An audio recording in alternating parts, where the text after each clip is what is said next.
Anchor Point kids. Can you guess who I am? Here we go. Brr, brr, brr. Very good. I'm a race car driver. Okay, here's another one for you. Da da da da da da da. Do do do do do.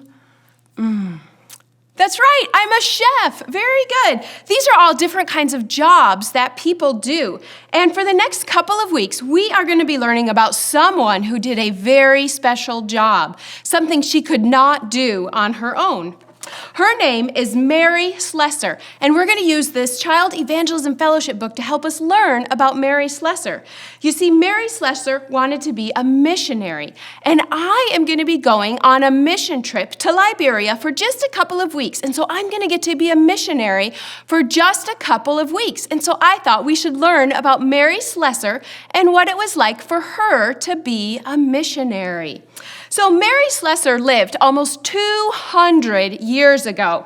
And when she was a little girl growing up in the country of Scotland, she had a pretty rough life.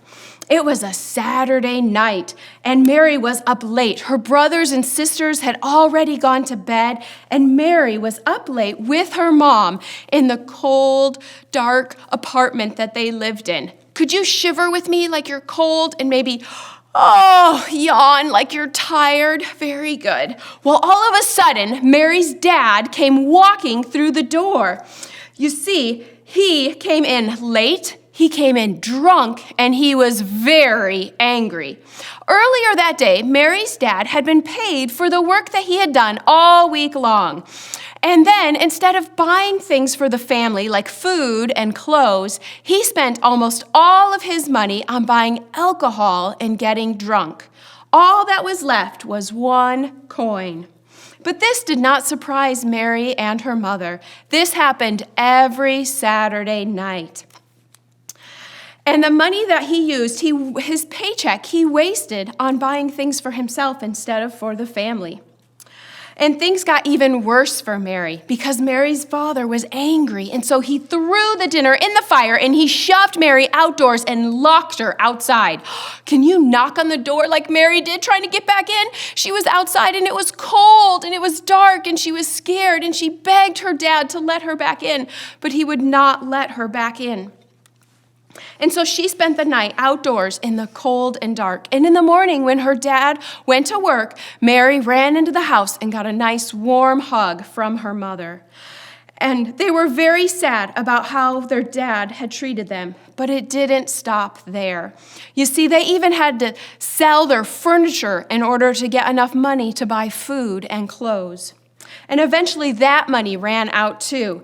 But Mary's mother talked to God about what they needed and believed that he would take care of them. So even though their life was difficult, God had a plan for Mary, and he wanted her to know that he loved her. You see, when Mary was a little girl in Scotland, she didn't always live her life to please God. She was not always very nice. In fact, she actually enjoyed getting in trouble with her girlfriends. But God used a very special person to share with Mary that sin is a big deal to God. There was an older lady who lived near Mary, and she invited Mary and her friends into her house one day in order to talk to them about how God warns us that there is a big punishment for sin. And Mary decided that day to believe in God as her Savior because she did not want her sin to separate her from God forever. As she grew to know God better and better, she learned that he loved her very much, and Mary grew more and more in love with God. She learned more about God and his love for her by reading her Bible and praying. She enjoyed spending time with God and was so thankful that he would never leave her, even when her life got even harder. Because you see, when Mary was 11 years old, her dad was so drunk that he could not keep a job. And so Mary had to go to work to provide for her family. By the time she was 14 years old, Mary was working in the factory for 12 hours a day. And so this meant in the morning she had to get up early with her mom and do some chores around the house. And then she went to work for 12 hours. And then at night she would hurry home because they had more chores to do at home. And this meant that Mary could not go to school, but she still loved to learn. So while Mary was working hard on making clothes in a loom factory, she would read books. Why don't we pretend like Mary? Let's pretend like we're working on the loom, and we're reading our books and flipping the pages, and we're working on our loom, and we're flipping our pages. Very good, just like Mary did. Well, life was hard for Mary, and it was even about to get harder because you see, Mary's mom could not work anymore because she had another baby. And Mary's father passed away shortly after that. So Mary was the only one who could work to provide food and clothing for her family. But Mary worked very hard every day, and she only got 1 day a week off from work, and that day was Sunday. And she so enjoyed her Sundays and her day off and the opportunity she took to go to church on Sundays and be around other people who loved God and loved serving God. Well, one time when she was at church, there were some missionaries that would come and talk about being missionaries in places like China and India, and those are really far away from Scotland. She also heard about a place called Calabar that is in the African country of Nigeria. I have a little map here of the continent of Africa, and this yellow spot is Nigeria, and Calabar is right there. And when I go on my mission trip, I am going to be over here in Liberia. Well, you see, Calabar was a very dangerous place, and Mary thought about Calabar a lot. And so you and I are going to think about Calabar too. So whenever you hear me say Calabar, I want you to point to your head like you're thinking about Calabar. All right, shall we practice? Here we go. Calabar. Very good. Calabar. Good job. You got the hang of it. All right. So one day at church, a missionary came to Mary's church and talked about Calabar. He said that the people who lived there did not know that Jesus loved them. They prayed to made-up gods, and they were afraid of evil spirits. And they even thought that having twins was bad luck. So anytime twins were born, they would kill the baby twins. They fought each other and killed each other, and it was a very dangerous place. The people of Calabar were lost in their sin, and it was destroying them. Calabar seemed like a very scary place, but Mary knew that the people there needed to learn that Jesus loved them. She and her mother started praying for the people of Calabar and missionaries who were serving there. She really wanted to help the people of Calabar and tell them about Jesus, but it was Mary was the only one who could work and provide food and clothes for her family. They were dependent upon Mary for their food and clothes. So even though she couldn't go to Calabar, she prayed for the people of Calabar and decided that she should tell the people in her own country about Jesus. You see, Mary's church started doing Bible classes on Queen Street. That was the most dangerous street in her town. Well, Mary volunteered to sign up and help tell Bible stories on Queen Street, and it was very dangerous. There was gangs who would throw things at Mary, or they would beat up the kids that came to Mary's Bible club.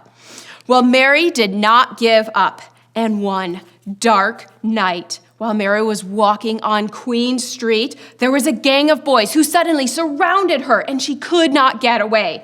One of the boys had a large piece of metal on a string, and he swung that string around his head, and he got closer and closer to Mary, and he swung it faster and faster to Mary, and he told Mary, "You stop teaching those Bible clubs." Well, do you know what Mary did? She stood absolutely still. Can you stand up and stand like Mary did? Stand perfectly still, okay? All right, so that sharp piece of metal was swinging around in the air, and it was getting closer and closer to Mary's head, and suddenly the metal scraped across Mary's head, but she did not move. She stood very still, and she just stared at that boy right in the eyes. And do you know what that boy said? He stopped all of a sudden, and he said, "You are really brave. I will make sure that you can walk anywhere on Queen Street, and nobody will hurt you." What? The very boys who were trying to beat up and hurt Mary all of a sudden promised to protect Mary. Well, Mary invited these boys to come listen to her Bible stories. Okay, so now can you sit down quickly and quietly before I get the page turned? Here we go. Oh, look at that. The boys came to Mary's Bible Club. These were the very boys, and eventually some of these boys believed in Jesus as the Savior from their sins. Mary enjoyed teaching these Bible classes right there in her hometown, but she never forgot about the people of Calabar who were lost in their sins. Since she read stories about missionaries who were trying to tell people about Jesus, she really wanted to go and help. When her sisters, Mary's sisters, were finally old enough to start working and helping to make money for the family, Mary was about 26 years old, and she knew that God was sending her to be a missionary in Calabar. But wait, isn't Calabar a very dangerous place? What do you think Mary's mom thought of her going to Calabar? Well, Mary's mom knew that it was a dangerous place, but she also knew that God was in control. And she was so excited for Mary to have the opportunity to be a missionary. But there were many other people who were not as excited for Mary. They would say things to her like, "It's too dangerous," or "You're already telling people about Jesus here in Scotland. Why do you have to go all the way to Calabar to tell people about Jesus?" Or they would just come straight out and say, "You're going to die in Calabar." Oh my goodness. Well, what do you think Mary's going to do? Is she going to stay in Scotland, or is she going to go to Calabar? You're going to need to tune in next week in order to hear the rest of the story. Thank you so much for listening to my story.